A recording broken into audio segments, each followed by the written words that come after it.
Bien, amigos televidentes de Cóctel TV Informativo Zonal, las noticias en movimiento. Como decíamos antes de la pausa, hoy estamos recibiendo al doctor Claudio Martínez Debat, docente de Facultad de Ciencias, biólogo molecular y también químico farmacéutico de la facultad, que hoy, a la tarde, hoy miércoles, estuvo dictando una charla aquí en nuestra ciudad. Y precisamente acerca de esa charla, de los temas, de los contenidos que de alguna manera él propuso y de lo que surgió, vamos a estar hablando aquí en nuestro programa. Así que, doctor, muchas gracias por aceptar la invitación. Bienvenido. ¿Cómo le va? ¿Bien? Bien, bien. Muchas gracias por la invitación. Gracias, Omar. Estoy muy contento de estar acá con ustedes. Bien. Doctor, ¿por qué se da esto de salir al interior? Que por ahí usted me decía no lo conoce mucho, profundamente, acá el entramado que tiene la ruta del Santoral Canario, venir por estos lares. ¿Venir aquí específicamente? Bueno, me invitó la profesora María y la verdad que desde hace años tenemos una actividad intensa de difundir en el interior aspectos que tienen que ver con nuestro trabajo, pero también esto también nace de una cuestión, como por llamarle de alguna manera, vocacional o de una posición ciudadana. Sí. Bien, básicamente, ¿cuál es la preocupación más grande que motivó, por decirlo de alguna manera, este tipo de charlas? ¿Es informar, es prevenir, es encauzar? ¿Cuál es la idea? La idea es formar para informarse, aplicar el discernimiento y actuar. No tener una sola visión de las cosas, en una palabra, ¿no? Sí, claro, exactamente. Bien. Sí. Transgénicos y plaguicidas fue el tema central que se tocó. En nuestros alimentos. Sí. Exactamente. Bueno, ¿qué es un alimento transgénico? Vamos a explicarle porque capaz que mucha gente todavía no tiene muy claro, o no lo tenemos muy claro exactamente. Bueno, sí, cómo no. ¿Cuál es el origen de esto? El origen, o sea, se habla de un alimento transgénico cuando proviene de un animal o vegetal modificado genéticamente por transgénesis. Entonces vamos a aplicar animales transgénicos para consumo. Acá en Uruguay no hay. En el mundo está el salmón transgénico, pero acá todavía no llegó, al menos no estamos enterados. Acá de animales no estamos hablando, por lo menos de acá, de origen uruguayo. De origen uruguayo hablamos de vegetales que son soja y maíz. Básicamente esos son los dos. Y bueno, y son vegetales que han sido modificados genéticamente por ingeniería genética. Se le introdujo segmentos de ADN de otros organismos para dotarlos de algunas características que da ciertas ventajas de tipo agronómico. Por ejemplo, ¿qué tipo de ventajas se buscaba o se logró, si es que se logró de acuerdo a eso? Se logró porque como el ADN es universal, la información genética de estar en un ADN tan alejado de nosotros como un microbio, se puede introducir dentro de una planta y funciona como tal. También se podría introducir dentro del cuerpo humano. A ver. Pero en este caso concreto de las plantas, a la soja se la hizo resistente originalmente a herbicidas, en particular el glifosato, y al maíz se lo hizo insecticida. O sea, el maíz produce una proteína que es uno de los componentes vitales más básicos, que tiene acción insecticida. Entonces la larva de la plaga... El mismo se protege, digamos, ¿no? Sí. Sin necesidad de recurrir a otros mecanismos o a otro tipo de sustancias. Claro, en principio sin necesidad de recurrir a tanto insecticida. Esa es la idea. ¿Cuáles son los pros y los contras de esto? Porque como toda cosa tiene cosas a favor y tiene cosas en contra, porque hoy estamos hablando de muchos grupos sociales, colectivos, agrológicos o distintos, o ecológicos, que hablan de la lucha contra los transgénicos. A ver, por algo es que ocurre esto, doctor. Sí, bueno, ahí yo quiero hacer una precisión. Desde mi posición personal, estoy un poco tratando de salirme del papel de estar en contra de, sino más bien estar trabajando a favor de alternativas. Ajá, perfecto. ¿Está bien? Entonces, pero parte de ese trabajo implica, como te decía hoy, formar, informar, para que la gente pueda discernir y actuar. Entonces, el colectivo al que pertenezco, se llama Colectivo TA, por Transgénicos y Alternativas Agroecológicas, no tenemos como objetivo hacer nada contra pero sí a favor de determinadas cosas. Y eso implica necesariamente analizar críticamente los pros y los contras. Ahí va, porque al tener alguna alternativa es porque por algo hay una alternativa, porque no se está de acuerdo con los fundamentos de lo anterior. Bueno, sí, o los fundamentos, sobre todo los efectos. Los efectos. ¿Qué consideras tú que son los efectos más negativos, por ejemplo, en el ser humano a la hora de consumir alimentos transgénicos, como se le conoce habitualmente? Yo pondría en primer lugar la presencia de agrotóxicos. Ahora tú me podés decir, bueno, pero los agrotóxicos no son privativos de los transgénicos, y es verdad, es de todo un modelo agroindustrial de producción. Y es cierto, Pero los transgénicos fueron diseñados para resistir dosis masivas de agrotóxicos. Y esos agrotóxicos terminan en el grano de los transgénicos, de maíz y en soja. Bien, o sea que esto es una cadena, un círculo vicioso de alguna manera que se va produciendo a través de todo. Es una especie de círculo vicioso. Porque una cosa alimenta a la otra y así sucesivamente. Sí, vos fijate que estos cultivos son viciosos. Sí. Son como drogadictos porque precisan insumos químicos para poder sobrevivir. No tienen la fortaleza, estos productos vegetales que estamos plantando masivamente, como puede tener lo que se llama vulgarmente una maleza, porque está adaptada naturalmente al lugar, al entorno, entonces precisan de muchos insumos para poder rendir lo que el productor quiere. Entonces, inevitablemente es un círculo vicioso que sí, yo diría que es una espiral viciosa, porque cada vez se precisa más y más agrotóxico y agroquímico para producir, porque los suelos se agotan, los suelos se enferman, los agrotóxicos se enferman al suelo, entonces una planta que nace en un suelo enfermo es una planta que tiene problemas, tiene menos nutrientes, y está absorbiendo lo que hay en el suelo. Si hay agrotóxicos en el suelo, está absorbiendo los agrotóxicos del suelo más lo que se le echan encima. Entonces, esa parte del modelo es la que a nosotros nos preocupa más. Ahí va. ¿Y esto puede desembocar en qué? Porque usted, por lo que me está diciendo, doctor, es cada vez más fuerte esto, cada vez más, permanentemente se está dando un contraataque, digamos, por decirlo de alguna manera. Va a llegar un momento... ¿En dónde va a terminar esto? Porque va a terminar en un cambio de modelo de producción, yo creo. Sí. Pero si querés hablamos de eso más adelante. Sí, por supuesto. Ahora, siguiendo con el tema de los transgénicos, digamos, tienen a favor de que facilitan el trabajo en campo. Eso no lo podemos negar. ¿Producen mayor cantidad? No, pero facilitan en el sentido de que se hace siembra directa. Hace más práctica la producción, digamos. Hace más práctica, más fácil, con menos mano de obra, se puede mecanizar más. Al principio los rendimientos son superiores. Eso hay que decirlo. Y además, como esto lleva a que los rindes sean mejores y la superficie es cada vez mayor, hace que se plante más y por lo tanto se produzca un enorme volumen. Y eso a nivel país repercute positivamente en que aumenta el PBI. Y entonces ese dinero extra que entra derrama de alguna manera en la sociedad. Eso es lo que yo veo como los grandes pros que tiene esto. Y ahora vamos a entrar un poco a los contras también, porque usted habla que entra dinero, pero ¿a costa de qué entra ese dinero? O sea, bueno, ¿cuáles son las consecuencias que deja consumir este tipo de alimentos o derivados? Usted me dijo acá en Uruguay, básicamente, maíz y soja son los dos elementos principales, ¿no? En esto, ¿no? Sí, capaz que... Fíjate que si estamos hablando del rendimiento y costos, capaz que lo que no se está teniendo en cuenta son los costos agregados que lleva la aplicación de este modelo. Y estoy hablando, por ejemplo, de un costo ambiental. Digo, algo muy simple es que se está contaminando los cursos de agua, se está contaminando el suelo, se está contaminando el aire, se está contaminando la lluvia. ¿Sí? Sí. Hay datos irrefutables que vienen de la Argentina, que es la misma zona. El mismo modelo productivo, el mismo tipo de población, el mismo ADN de población, y ahí encuentran agrotóxicos hasta en el aire que estamos respirando. O sea que esto ha librado a todo, digamos. O sea que no quedó nada sin que lo toque o que lo roce de alguna manera. Sí, sobre todo las zonas más expuestas, pero además se han encontrado restos de estos agrotóxicos y transgénicos por ejemplo, en leche de mujeres lactantes que viven en grandes ciudades de Canadá. O sea que no es un tema exclusivamente del campo.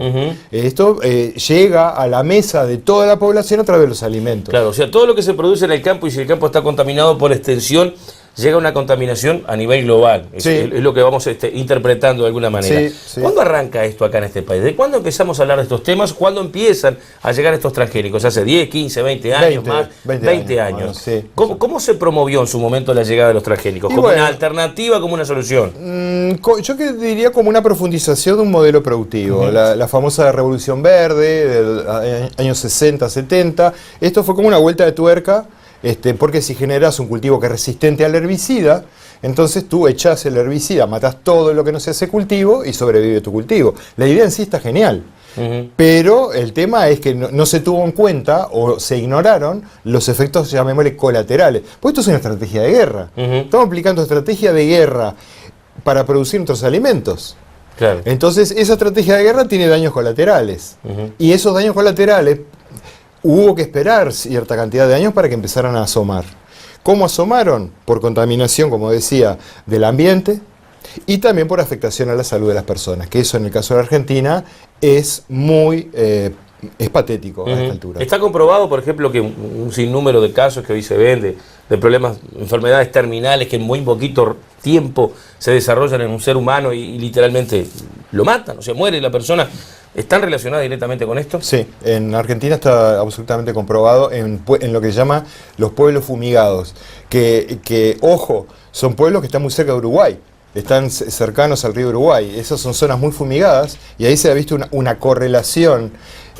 A ver, porque no se puede hacer un experimento en humanos. No podés ponerle a un humano y darle agrotóxico a ver qué le pasa. Claro, obviamente. Sí, entonces, claro, entonces tenés que hacer, tenés que hacer epidemiología. O sea, los médicos van y empiezan a hacer el cuestionario. ¿Y usted qué consumía? ¿Están fumigando cerca? No sé qué. Y ahí llegaron a la conclusión, que está publicada en artículos científicos de primer nivel, de que era una consecuencia del modelo agroproductivo lo que le estaba enfermando a la gente. ¿Se puede hablar de que hay responsables en esto? Bueno, a nivel de quienes inventaron, digamos, o de alguna manera propusieron este sistema y de quienes, por ejemplo, lo promovieron aquí en su momento en nuestro país. Estamos hablando de autoridades, propiamente, para hablar claramente. Sí, ¿Se puede hablar de eso? Y como poder se puede, yo no quiero meterme en ese tema. Realmente, porque excede a lo que yo puedo manejar con solvencia. Yo, como soy académico, trato de manejarme con datos y si bien estoy sentado acá como ciudadano Claudio Martínez, pero esos temas me exceden porque realmente no conozco la agenda. No sé. Lo que sí sé es que hay un contexto geopolítico. Eso no lo podemos ignorar. El contexto geopolítico dice que Uruguay, Argentina, Paraguay, sur de Brasil, Bolivia forman la República Unida de la Soja. Entonces, eso es un contexto geopolítico. Bueno, a alguien se le ocurrió, ¿está bien? Y alguien decidió que era una buena idea implementarlo masivamente. Y alguien lo aceptó. Bueno, pero ¿qué está atrás de todo esto? Realmente yo no lo conozco. Es una buena materia para investigar. A ver, ¿qué sabe usted? Me imagino que tendrá información acerca de algunos datos que hay en el departamento de Canelones que tienen que ver con la contaminación. Algunos casos muy notorios, como fue el caso de la zona de Canelón Chico, ahí donde hubieron familias perjudicadas y dañadas. No solamente el proceso de producción de esa familia que se había afectado, también estamos hablando de la salud de los integrantes de la misma, también estamos hablando que la propia agua que había en una escuela no se podía tomar. ¿Todo está relacionado a esto que usted vino a plantear hoy, sí, doctor? Está todo relacionado. Sí, porque al aplicar un agrotóxico, o llamémosle un plaguicida, un fitosanitario, como quieramos llamarle, este producto químico está sujeto a lo que se llama la deriva. Entonces hay una deriva primaria que es en el momento de aplicar. Por ejemplo, si tú estás aplicando una avioneta y hay viento, claro, ahí hay una deriva primaria en el momento de la aplicación. Pero estos productos químicos tienen su vida química propia. Entonces hay una deriva secundaria, que es que una vez que se aplicó este producto, el sol, la humedad, el viento, hace que se esparzan. Claro. Y muchos kilómetros. ¿Cuánto puede viajar eso? Se han encontrado pesticidas en la Antártida, y ahí nadie está plantando nada. No, creo que no, que está frío. Entonces, para plantar ahí. Claro, entonces fíjate vos, es un problema ya a nivel global. ¿Cómo puede ser que haya pesticidas en la Antártida? Llegaron por el viento. ¿Es irreversible esto de alguna manera? No es irreversible. ¿Cuáles serían las alternativas que se manejan para poder controlarlo? Primero, ¿hay conciencia de frenar esto? A ciertos niveles sí, a otros no. O sea que hay una lucha entre... Y digamos que hay una discusión que todavía no llega a formalizarse en los términos que debería darse. Me refiero, tiene que haber un diálogo basado en hechos. Tiene que haber un diálogo en el cual todas las partes tengan la voluntad de dialogar y tengan la voluntad de llegar a un acuerdo, porque si no, ¿de qué estamos hablando? Pero estamos hablando de que las partes somos seres humanos, todos... Somos todos seres humanos. Creo que nadie en el mundo, si tú me dices que llegan esas... Hasta la Antártida llegó... Nadie está libre, nadie está salvo. No. Ningún ser humano. No, ni ser humano, ni animales, ni vegetales, ni gusanos. O sea, ¿cómo es posible, se preguntará el vecino, la vecina, que estamos hablando de la vida y la muerte y eso recién está en discusión siquiera. Bueno, está recién en discusión acá. El tema de los pesticidas digamos, surge en los Estados Unidos en la década del 60. ¿No? Con ¿Hay algún país en el mundo que tenga mejor control que el nuestro? Sí, por ejemplo, sí. ¿Dónde se está más avanzado? A ver, para tener una idea y ubicarnos. En la Unión Europea, para empezar. Sí, en la Unión Europea son muy estrictos. Por ejemplo, ¿qué no está permitido que aquí sí tenemos? O se usa. Bueno, no te podría decir qué productos específicos, pero sí a nivel de... No, pero estamos hablando a nivel general. A nivel de controles, ellos controlan todo y cuando digo todo, es el ambiente, o sea, el agua, el aire, los suelos, los alimentos, en las personas.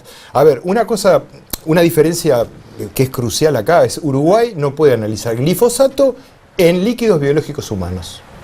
¿Está bien? Ni en orina ni en sangre, ni en pelo. ¿No lo puede hacer o no tiene con qué? No lo hace. No lo hace. No lo hace. Se podría hacer, no lo hace. Eso derivaría en buena información. Y eso derivaría en cierta información, es decir, a ver, ¿estás expuesto o no estoy expuesto? Estoy expuesto, porque estamos todos expuestos. ¿Cuánto estoy expuesto? Si yo cambio mi modo de consumir alimentos o no sé, ¿cambia en algo eso? Si yo tengo un problema de salud crónico, porque esto está asociado mucho a problemas de salud crónicos. Sí. Tú hablaste de enfermedades graves. Todas lo son, en cierta medida, pero son muchas las enfermedades que pueden aparecer por la aplicación de este tipo de producto. Hipotiroidismo, obesidad mórbida, depresión, en fin. Tengo una hija autista, me dijeron que el autismo también podría tener alguna relevancia o llegar de ahí. ¿Cómo puede llegar eso a generarse? Después de muchos años, después del consumo de otras generaciones de determinados alimentos ya contaminados, no sé si me permite la expresión así, ¿que puede llegar a eso? Sí, es muy buena pregunta, porque es un problema que no para de crecer, el autismo. ¿Es transmitible, por ejemplo? No es transmisible. No es transmisible. No, me refiero, si una generación anterior empezó a consumir alimentos transgénicos, puede llegar con el tiempo, no sé, un nieto o una nieta de alguien a llegar a tener esta complicación a raíz de que sus antecesores, digamos, consumían este tipo de alimentos. A eso me refería. Sí, no tanto por el transgénico en sí, porque eso está todavía en discusión y digamos, yo no puedo dar una respuesta por supuesto. Lapidaria, pero la respuesta lapidaria es sí que el consumo de agrotóxicos que estamos teniendo nosotros va a impactar en las generaciones futuras. Eso sí, se da, y fue parte de la charla de hoy, porque yo empecé haciendo un contexto biológico general, en el cual dije que nosotros como individuos estamos apoyados como en tres patas biológicas. Una pata que es nuestra genética, que es la parte que heredamos de nuestros ancestros, nuestros padres, abuelos, etcétera, pero también el ADN que compartimos toda la región, los uruguayos, en fin. Sí, claro. La parte ambiental, porque el ambiente influye directamente en nuestra biología, y la pata epigenética. O sea, está la pata genética, biológica y la pata epi. Epi quiere decir por encima. Y esa epigenética es lo que regula la manera en cómo la parte genética se expresa. O sea, qué es lo que se va a manifestar o no. ¿Se va a manifestar esta enfermedad? ¿No se va a manifestar? Tal estado de salud, tal estado de ánimo. Eso es la parte epigenética que regula. La epigenética también es transmisible. Entonces, los daños que está produciendo a nivel epigenético los agrotóxicos en mí o en una mujer se van a transmitir epigenéticamente en varias generaciones. En modelos animales está probado en varias generaciones. En humanos se ha probado algunas cosas, por ejemplo, el tema de una hambruna que hubo en la Segunda Guerra Mundial, que se transmitió por lo menos 2 generaciones más, algunos efectos físicos, el tema del estrés, en fin. Todo eso va en la carga genética que después se transmite a un hijo. Sí, genética y epigenética. Si vamos al autismo, el autismo, en mi opinión, o sea, en lo que yo sé hasta el momento, es que más que genético es epigenético. Pero hay una cosa más que acá es interesante, porque yo hablé de factores epigenéticos. Cuando uno piensa en ambiente, enseguida piensa, bueno, el contaminante que viene afuera, pero también un factor epigenético crucial son los microbios que viven en nuestro cuerpo. Entonces, ya que tú planteaste un caso personal que te toca tan de cerca como es un hijo, yo te diría que trataras de mejorar la parte del microbioma, de los microbios que viven, que lo trates con probióticos. Por ejemplo, hay probióticos naturales, como el kéfir. Yo hoy mostré una botella de kéfir en la charla, porque hablé mucho de este tema.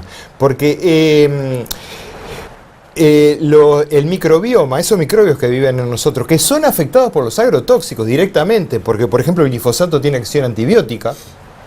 Entonces, cuidar a tu hija de la exposición a agrotóxicos para directamente proteger su cuerpo, pero indirectamente también su cuerpo a través del microbioma.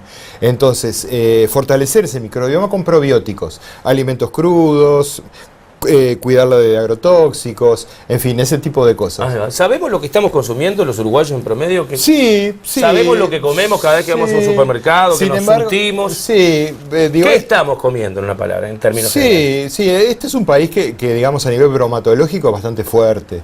La calidad de los alimentos nuestros son buenos. Yo cuando digo que frutas y hortalizas están contaminadas con agrotóxicos, no digo que hay que dejar de comer frutas y hortalizas.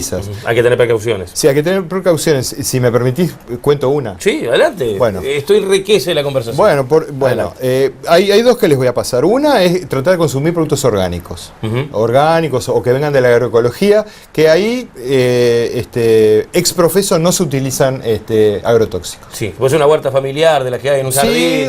O un mercado de cercanía, si uno habla con el productor, si che, ¿esto cómo lo hiciste? Sí, acá en el interior es muy normal, es común eso. Sí, por eso. Ustedes creo que acá tienen una gran oportunidad para eso. En Montevideo más complicado. Claro, obviamente. Lo segundo es que les voy a pasar un tratamiento que se le puede hacer a frutas y hortalizas para bajar el nivel de agrotóxicos que traen. ¿Qué es? Una cucharadita de bicarbonato de sodio que se consigue en la farmacia o en el supermercado, es muy barato, en polvito blanco, en 1 litro de agua, o sea, una cucharadita por litro de agua, eso se disuelve rápidamente, ahí se sumerge la fruta y hortaliza que se vaya a consumir y se deja por lo menos 20 minutos. Después se enjuaga bien eso. No deja olor, no deja nada. No, es totalmente inocuo además. Sí, obviamente. Bicarbonato es, los antiácidos tienen bicarbonato, sí, por supuesto. La pasta de dientes tiene bicarbonato. Esto limpiaría. Sí, saca parte del agrotóxico y además lavar, enjuagar y pelar. Yo aconsejo pelar hasta el tomate, ¿viste? ¿Dónde? O sea, cuanto más afuera la capa de una fruta, por ejemplo, más expuesta, digamos, a cualquier tipo de contaminación, ¿no? Sí, es verdad. Algunos dicen que la cáscara es lo que tiene más sabor, bueno, eso eran gustos, pero se exponen a eso. Y bueno, por eso es que ahí va a la opción 1. Para no perder las vitaminas, las fibras y el gusto que trae las cáscaras, que todas las supimos gustar de niños. Sí, claro, una manzana a mí me gusta pero con claro, cáscara. Pero por a lo supuesto, criollo nomás. Y del agua que consumimos, Claudio, ¿qué me puedes decir? Porque hoy he llegado a escuchar, en lo posible, nosotros acá tenemos un agua que ya viene envasada, que viene con gas, que nos servimos acá cada que hay una entrevista, como es el caso contigo, pero me han dicho, no, de la canilla en lo posible no tomes. ¿Qué está pasando? Y lo que pasa, bueno, el modelo de agroproductivo intensivo, además de agrotóxicos como agroquímicos, utiliza mucho fertilizante. Fertilizantes son nitrógeno, fósforo, potasio. Esos fertilizantes terminan parte en los cursos de agua, porque no quedan fijados en el suelo, se echa de manera tal y la formulación es tal que termina en los cursos de agua. Los cursos de agua van haciendo su curso y en algún momento como es que se embalsa, temas de temperatura, etcétera, ahí da lugar al florecimiento de bacterias, tipo cianobacterias, un tipo de alga verde, los famosos episodios de agua verde. Claro, esas cianobacterias liberan unos productos que son muy tóxicos. Eso es lo que yo diría como que es el problema principal. Además de que los argentinos encontraron restos de agrotóxicos en todos los cursos de agua que analizaron. ¿Es muy largo el proceso para que esa agua vuelva a ser potable? Y es largo y costoso. Entonces, lo que se está haciendo a nivel general del carbón activado y eso mejora muchísimo, la convierte en potable, le saca el mal olor, pero no soluciona todo el problema, mitiga. Diríamos que alguien me puede garantizar que el agua que yo compré, como elaborada, digamos, en forma industrial, ¿es libre de todo eso? No se habría que analizarlo. No se puede asegurarlo tampoco. ¿Y sabés qué pasa? Los agrotóxicos son los condimentos no declarados. Nadie los declara. Nadie sabe si está. O sea que esta agua no sabemos lo que tiene si no la analizamos. Si no la analizamos no podemos saber, pero es que es así. Yo no tengo los elementos cada vez que compro un agua, analizarla a ver cómo viene. A ver, se supone que la industria lo debería hacer lo debe hacer y lo está haciendo y nos está protegiendo. Uno tiene que confiar en la buena fe, ¿está bien? Porque si no, ¿dónde estamos? No. Ahora, con el tema del agua potable en particular, digo, la solución que yo planteo, que no es muy simpática, pero es la más efectiva que conozco, es poner un filtro en la casa. Claudio, hacemos una pausa, si te parece cortita, ya volvemos enseguida y te voy a consultar a ver cuáles fueron los temas que te propusieron hoy acá en San Ramón, qué preguntas te hicieron, por dónde vino la cosa, qué impresión te llevas de esta localidad. Me imagino que te habrán hablado del saneamiento, también de un montón de cosas que se están realizando como obras, mega obras para una localidad pequeña como esta. El doctor Claudio Martínez de Bat está hoy en la entrevista central, en nuestro informativo. Tiene cosas muy interesantes para aportar después de estos anuncios. Transmite ANPI TV, San Ramón y San Bautista. Si querés promocionar tu producto, comercio o evento, comunicate con nuestro departamento comercial a través del teléfono 095-039-570. Bueno, cuando arrancábamos el informativo y temprano les decíamos que la charla con el doctor Claudio Martínez iba a ser muy interesante porque iba a tocar cosas que nos tocan y nos rozan directamente a todos. Hoy estuvo hace muy poquitas horas acá en San Ramón brindando una charla sobre plaguicidas, sobre transgénicos, hablamos de agroquímicos. Ahora vamos a hacer también un relevamiento de todo lo que es esto y de lo que implica, de lo que nos atañe. Pero te dejaba pendiente una pregunta antes de la pausa, Claudio. ¿Qué impresión te llevaste de esta reunión? Sobre todo, sé que fue mucha gente, qué preguntas, qué dudas, qué impresiones de esta localidad en base a donde vivimos, porque la mayoría de los que estuvieron seguramente son de aquí, en otra zona. Yo me voy gratamente sorprendido. No conté la cantidad de gente, pero eran decenas de personas. No, había mucha gente. No sé si no llegaban a 100.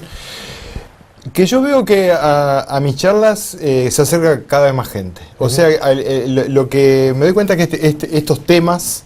están calando hondo. Sí, están calando hondo. La gente está cada vez más preocupada por la calidad de su alimentación, los que son productores se dan cuenta de que hay otra manera de producir, porque alguien les empezó a hablar, che, pero mirá que la agroecología, mirá que capaz que tal cosa, el control biológico, me hablaron hoy, de que acá en Canelones se está utilizando el control biológico en la manzana para utilizar menos insecticida, me pareció una idea genial.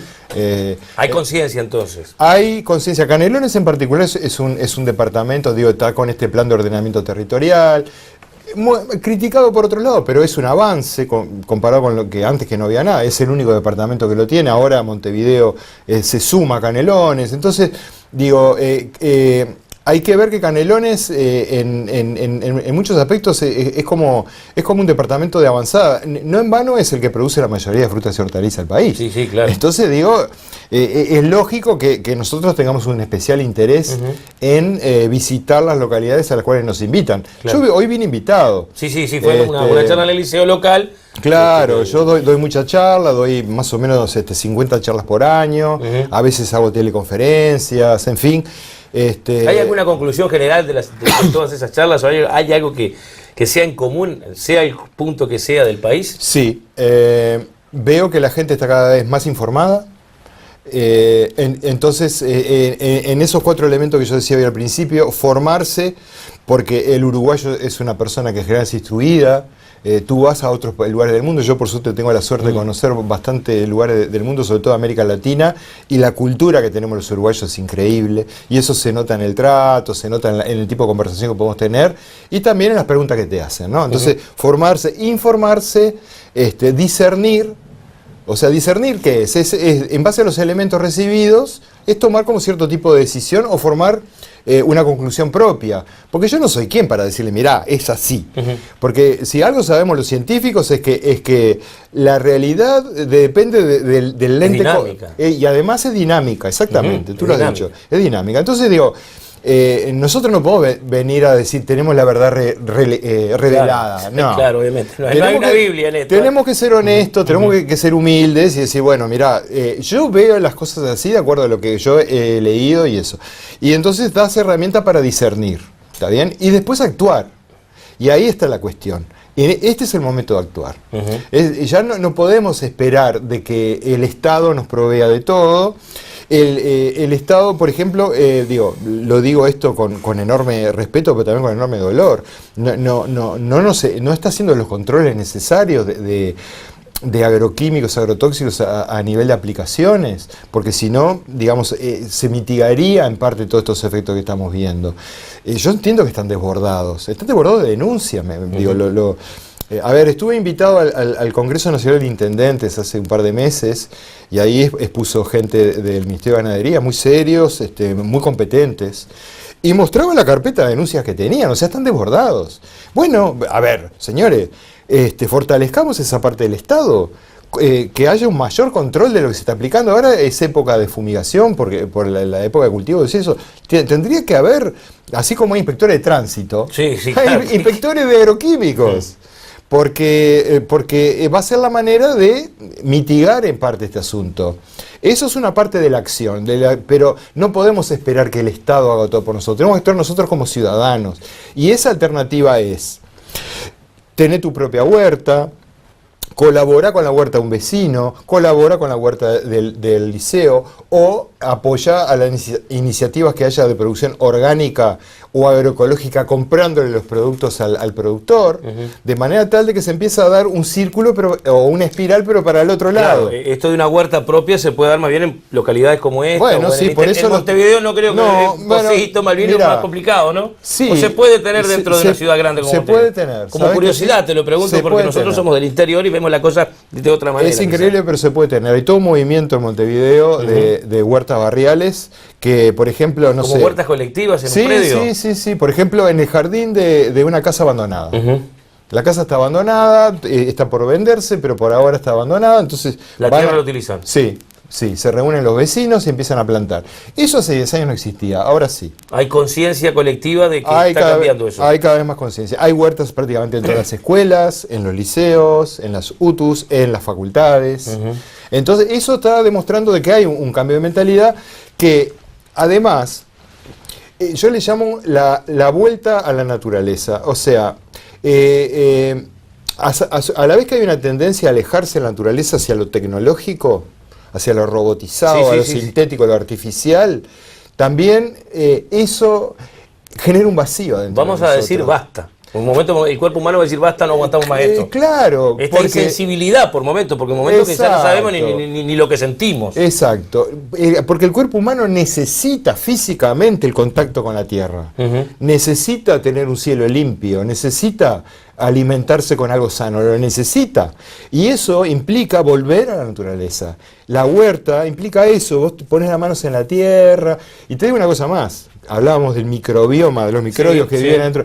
Meter la mano en la tierra hace que vos estés captando microbios de la tierra que son benéficos para uno. ¿Está bien? Sí. Entonces, bueno, y estás bajando la cantidad de agroquímicos. Hoy me preguntaban en la charla qué es un agroquímico. ¿Está bien? Porque, bueno, no toda la gente lo maneja. Sí, hay muchos términos que se manejan y que por ahí no hay con exactitud una definición. Bueno, ¿qué es eso y para qué? A ver, los agroquímicos son productos químicos. Como producto químico podría ser un producto químico, es la sal de mesa, el azúcar blanca, eso es un producto químico, una droga que es un medicamento, claro, sí, son productos químicos, ¿está bien? Sí. Pero productos químicos que están diseñados o incluso formulados para su uso. Trabajado, digamos. Sí, para la producción agropecuaria, ¿está bien? Sí. Entonces, los podemos clasificar en fertilizantes, de los cuales ya hablé, y los otros son los llamados fitosanitarios, pesticidas o plaguicidas o agrotóxicos, cuyo diseño es para que sean tóxicos ante determinado tipo de plaga que afecta al cultivo. Claro, entonces tenés así, fungicidas que van contra los hongos, insecticidas, herbicidas.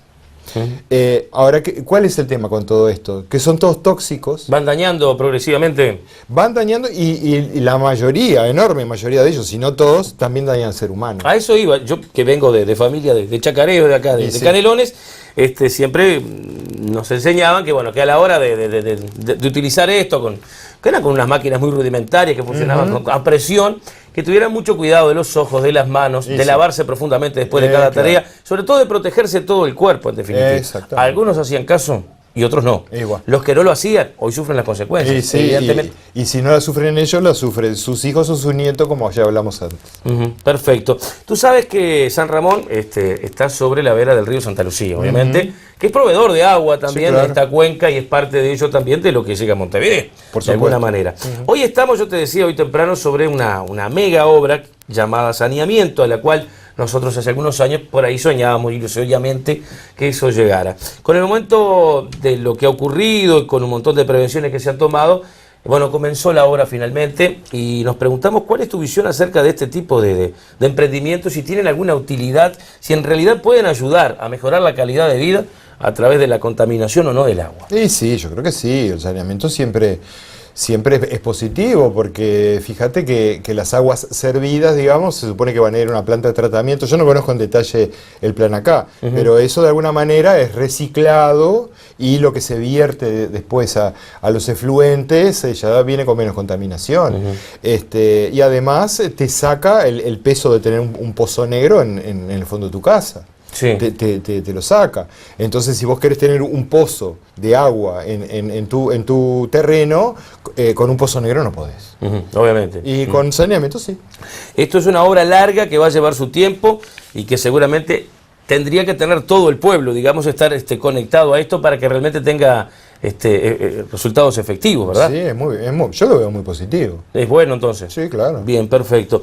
Bueno, ¿qué otros temas tocaron hoy en la reunión que hayan sido interesantes y que sería bueno plantearlos aquí públicamente a quienes no pudieron ir o a los que estuvieron y por ahí quedó alguna duda? Sí, yo te diría que la parte final se centró en las alternativas justamente, ¿no? O sea, ¿cómo salimos de esto? Ahí va, perfecto. ¿Cómo salimos de esto? Porque esto yo lo veo como un callejón sin salida. Cada vez se utiliza más agrotóxico, cada vez se utiliza agrotóxicos más dañinos, más potentes, más cantidad. La afectación al ambiente cada vez es mayor, la afectación a la salud humana cada vez es mayor. O sea, esto es un callejón sin salida. No está rindiendo, digamos, de manera productiva en volumen una cosa que digas, ¡guau! Me olvido de todo el resto, porque la producción convencional y la de transgénicos, e incluso la producción orgánica, no hay una enorme diferencia. Es un tema de volumen. Entonces, claramente para mí va a haber una reconversión en la parte de producción a emprendimientos más pequeños, más sustentables, y yo como me veo el futuro es a través de la agroecología. La agroecología, como ciencia, hoy es una ciencia de punta. No se habla mucho de esto, todavía es una cosa como que va avanzando muy de a poco, pero cada vez más. ¿Eso qué implicaría, agroecología? Vamos a describir el término. Claro, implica trabajar con la naturaleza y no contra la naturaleza. Salir de ese esquema de la estrategia de guerra contra las plagas para hacer un control de las plagas desde el punto de vista biológico. Pues las plagas tienen sus propios enemigos naturales. Y lógico, sí, es un equilibrio la vida. ¿Verdad? Exactamente. La naturaleza todo es un equilibrio. Entonces es manejar, pero manejarse dentro de ese equilibrio, dentro del sistema, no atacar el sistema. Porque eso inevitablemente rebota con efectos negativos. En cambio, si vos entendés el sistema, podés de alguna manera intervenirlo, pero de manera delicada, jugando a favor de la naturaleza y no en contra de la naturaleza. Entonces, la agroecología lo que va a brindar rápidamente, y ya lo está haciendo, son alimentos sanos. Entonces, eso va a ir provocando un cambio en llamémosle la conducta de consumo de la gente. ¿Está bien? Bien. La gente va a empezar a demandar más este tipo de productos, de hecho ya lo está haciendo. Eso va a generar, obviamente, que haya mayor oferta. Al jugar con la oferta y la demanda, los precios bajan, porque uno de los argumentos que se dicen es, no, la producción orgánica es muy cara. No, si vos te fijas en los precios, 10, 20% más, pero no más que eso. ¿Cuánto vale tu salud? Entonces, y vale eso... una vida. Vale una vida. Vale una vida. Bueno. Bien, ahora digo, el hecho de alguna manera progresar con la agroecología hace que quizás se trabaje en pequeñas extensiones, más bien. Sí. No está pensado para grandes extensiones, grandes volúmenes y por ende grandes explotaciones, como han sido en otros. Y contra eso se puede luchar tan fácilmente, porque no te olvides que hay intereses también. Contra eso no se puede luchar. No se puede luchar. Contra eso no se puede luchar. Se puede generar la alternativa de estudiar los cultivos, los policultivos. A ver, esto que nosotros estamos planteando lo inventaron nuestros antepasados hace decenas de miles de años. Por lo menos 10.000 años. Sí. En México se le llama milpa el policultivo. Son como 20 cultivos diferentes en el mismo predio. Sí, bueno, te decía, me crié en el campo y era normal tener varios plantíos de varias cosas, tener un poquito de cada cosa. Claro, pero... Esa era la esencia del chacarero canario. Claro, pero si vos juntás en un mismo lugar maíz, poroto, zapallo, plantas aromáticas que rechazan a los insectos, plantas que te fijan el nitrógeno, una leguminosa, ¿entendés? Ya no precisas tanto fertilizante. Bueno, lo que hay que estudiar ahora es eso, irlo extendiendo a ver hasta dónde se puede lograr. Pero te digo otra cosa más. Los alimentos que estamos produciendo en este momento, que vienen en su enorme mayoría de pequeños productores, no hay que olvidarse de eso, ¿sí? ¿Está bien? Porque estas grandes no son grandes tensiones. Estas grandes tensiones que están alimentando no son a seres humanos directamente, sino a animales en el primer mundo. ¿Está bien? Son commodities. Claro. ¿Está bien? No estamos produciendo alimentos para la población. La mayoría de los alimentos que se están produciendo para la población, que vienen de pequeñas parcelas, lo que hay que aplicar en este momento es, hemos aprendido mucha ciencia, biotecnología.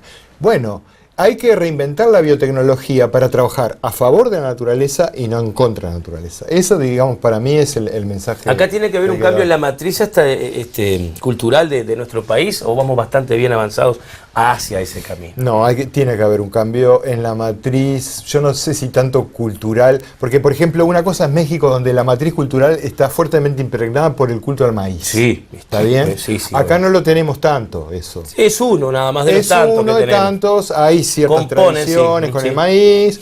Nuestra dieta se basa básicamente, claro, en el trigo, en otras cosas. Exacto. ¿Está bien? Entonces, el cambio cultural, digamos, a nivel del consumidor se va a dar, o se está dando, por la preocupación que hay en alimentarse mejor, en alimentarse sanamente. Esa es, digamos, la presión que yo veo. Ahora, el cambio cultural tiene que ser de la cultura de gestión y de gobierno. Eso sí. Tener que ver de que, digamos, sí, es verdad, no va a haber tantas explotaciones de miles de hectáreas, sino menos, y eso va a hacer que baje un poco el Producto Bruto Interno, pero va a redundar en una mejor calidad de vida. Entonces, digo, me parece que a la larga la ecuación es beneficiosa. Este departamento de Canelones, por su tradición, por lo que te decía yo, de los migrantes italianos y españoles, vinieron a hacer pequeñas parcelas, no vinieron a hacer latifundios. Históricamente fue así. Vivimos en una zona en la cual esto sería casi el jardín de todo eso, ¿no? Bueno, yo me crié en el llamado barrio de los italianos en Montevideo, donde era exactamente eso. Eran digamos, un cuarto, un octavo de manzana, donde estaba la casa adelante y atrás la parcela. Exacto. La casa que compraron mis padres era así. Heredamos, digamos, esa parcela. Claro, mi padre contador público, mi madre docente de secundaria, no se pudo mantener eso. Sí mantuvimos los frutales durante años. Ahí está, tú has dado algo importante, ¿no? El tiempo cuánto influye también en este proceso de ese cambio que tú estás diciendo. Claro. Porque la mayoría de nosotros venimos todos a una velocidad, venimos con un ritmo, con otras actividades que lo menos que tenemos tiempo es de plantar algo en casa, como decía un tío mío. Todo bien. ¿Y cómo hacemos para ponernos a ritmo de este proyecto que es el que nos va a salvar la vida? Y bueno, hay que juntarse con gente que sí esté dispuesta a hacerlo. Hay gente que tiene la vocación para tener sus manos en la tierra, lo que llaman las manos verdes. Gente que te tira una semilla y ya le sale la planta. Y bueno, hay que juntarse con la gente, intercambiar servicios, intercambiar los dones que traemos cada uno. Y entonces, bueno, sí, va a llevar a una reorganización de la trama social, pero yo creo que es virtuosa, porque este modelo está echando a la gente del campo. Y lo que precisamos nosotros es que sea un campo poblado. Campo sano, que pueda crear vida. Claro, si no está sano no atrae a la gente. Bueno, por acá, por vía interna también que está interesante, y para ir redondeando y agradeciendo tu tiempo, que por supuesto sabemos que es muy valioso, Claudio, la gente cuando tenga esos alimentos naturales, orgánicos, eso es el deseo a futuro, cómo poder llevarlos a la boca, cómo llevarlos, cómo prepararlos. ¿Será como los anteriores? ¿Tendrá otra nueva disposición? ¿Es volver a la cocina de antes, de alguna forma? En parte sí, en parte no. En nuestro colectivo hay una chef, Laura Rosano, que es de Canelones, que ella te hace magia con todo lo que le des. Y nos ha enseñado, por ejemplo, que hay cantidad de flores comestibles. Entonces me voy súper contento viendo que acá en el liceo ahora había un taller de flores comestibles. Flores comestibles. Y bueno, ¿viste? ¿Vos sabías eso? No, la verdad que me vengo a la borraja, por ejemplo, que se la considera una maleza, la borraja da felicidad. Eso es lo que dice. Ahora, y hay que probarla. ¿Le sacamos la carne también del todo o no? No. Mezclarla, en una palabra. No, a ver. Balancear. Exacto, ese es el secreto. Hay que balancear. Yo no digo que desaparezcan todos los monocultivos, pero tiene que haber un equilibrio. Yo creo que ahora estamos medio pasados de rosca y el ambiente se está quejando, la población está quejando, las abejas están desapareciendo. Entonces digo, saquemos ahí va. la pata del acelerador, miremos al costado, qué está pasando en Argentina, qué está pasando en Brasil. Estamos a tiempo todavía acá. Yo creo que sí. Bien. Claudio, ha sido un gustazo haberlo tenido por acá. Gracias por su tiempo, que sabemos que es muy valioso. Sigue sus actividades, pero bueno, aprovechando que hoy anduvo por acá por el Liceo Juan Belsa, invitado para esta charla, que me imagino que tendrá varias de estas pactadas para más adelante en algún otro punto del país. Sí, dentro de pocos días estamos en Maldonado y siempre recibiendo gente de Facultad de Ciencias. Sí. La agenda sigue hasta fin de año. Bueno, que tenga mucha suerte. Gracias por su tiempo, por sus conceptos. Y a la teleaudiencia, entonces, decirle que estuvo aquí con nosotros el doctor Claudio Martínez de Bat en esta charla que hemos tenido acá en el informativo zonal de Cóctel TV. Hasta aquí llegamos por hoy. La oportunidad de vernos el próximo miércoles en este programa, sino el sábado en Cóctel TV, la revista. Gracias por su atención.